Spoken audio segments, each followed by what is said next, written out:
MRI, magnetic resonance imaging machine की इतिहास एक महत्वपूर्ण वैज्ञानिक विकास का हिस्सा है, जिसमें कई दशकों तक वैज्ञानिकों और शोधकर्ताओं ने योगदान दिया। यह चिकित्सा इमेजिंग का एक प्रमुख आविष्कार है, जो रोगों का सटीक और गैर-आक्रामक निदान करने के लिए अत्यधिक महत्वपूर्ण है। एमआरआई की शुरुआत कई वैज्ञानिक खोजों से हुई, जिनका समन्वय करके आधुनिक एमआरआई तकनीक विकसित हुई। यहाँ एमआरआई के इतिहास का संक्षिप्त विवरण दिया गया है। एक, प्रारंभिक खोजें 1952, फेलिक्स ब्लोच और एडवर्ड पर्सेल को चुंबकीय अनुनाद मैग्नेटिक रेजोनेंस की खोज के लिए नोबेल पुरस्कार मिला। उन्होंने यह दिखाया कि परमाणुओं के नाभिक एक चुंबकीय क्षेत्र में अनुनाद कर सकते हैं। यह एमआरआई की नींव रखी। 1960s इस दशक में चुंबकीय अनुनाद की खोजों का उपयोग आणविक संरचनाओं के अध्ययन के लिए किया गया था, लेकिन चिकित्सा के क्षेत्र में इसका उपयोग अभी नहीं हो पाया था।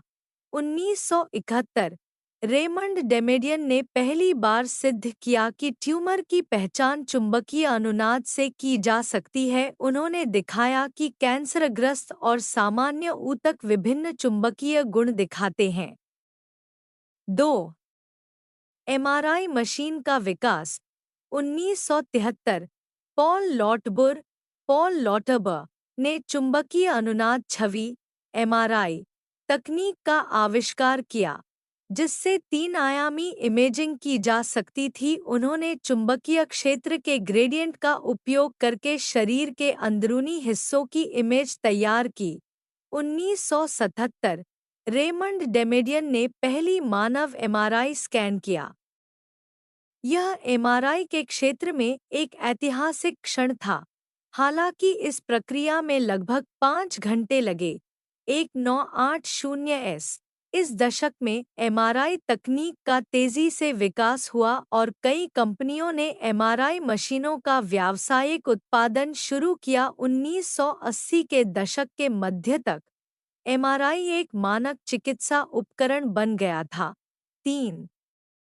नोबेल पुरस्कार और मान्यता 2003 पॉल लॉटबुर और पीटर मैन्सफील्ड को एमआरआई के क्षेत्र में उनके योगदान के लिए चिकित्सा के नोबेल पुरस्कार से सम्मानित किया गया। पीटर मैन्सफील्ड ने ग्रेडियंट कॉइल्स की तकनीक को विकसित किया, जिससे एमआरआई स्कैन तेजी से किए जा सके। रेमंड डेमेडियन, जिन्होंने एमआरआई के मूल सिद्धांतों को खोजा, को नोबेल पुरस्कार नहीं मिला, लेकिन उन्हें एमआरआई तकनीक के विकास में एक प्रमुख योगदानकर्ता के रूप में मान्यता दी गई। 4. आधुनिक एमआरआई 1990s इस दशक में फंक्शनल एमआरआई एफएमआरआई विकसित किया गया, जो मस्तिष्क की गतिविधियों को मापने में सक्षम था। यह न्यूरोसाइंस में एक प्रमुख उपकरण बन गया। 21वीं सदी आज एमआरआई तकनीक तेजी से उन्नत हो चुकी है। High resolution imaging, 3D imaging और एफएमआरआई जैसी तकनीकों का व्यापक रूप से उपयोग किया जा रहा है।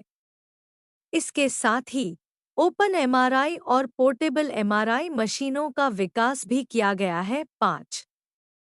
एमआरआई के मुख्य योगदानकर्ता रेमंड डेमेडियन एमआरआई में चुंबकीय गुणों का उपयोग करके ट्यूमर की पहचान करने के सिद्धांत का विकास किया। पॉल लॉटबुर चुंबकीय अनुनाद इमेजिंग एमआरआई तकनीक का आविष्कार किया, जिससे 3D इमेजिंग संभव हुई। पीटर मैन्सफील्ड एमआरआई तकनीक में सुधार करके तेज और स्पष्ट इमेजेस को संभव बनाया।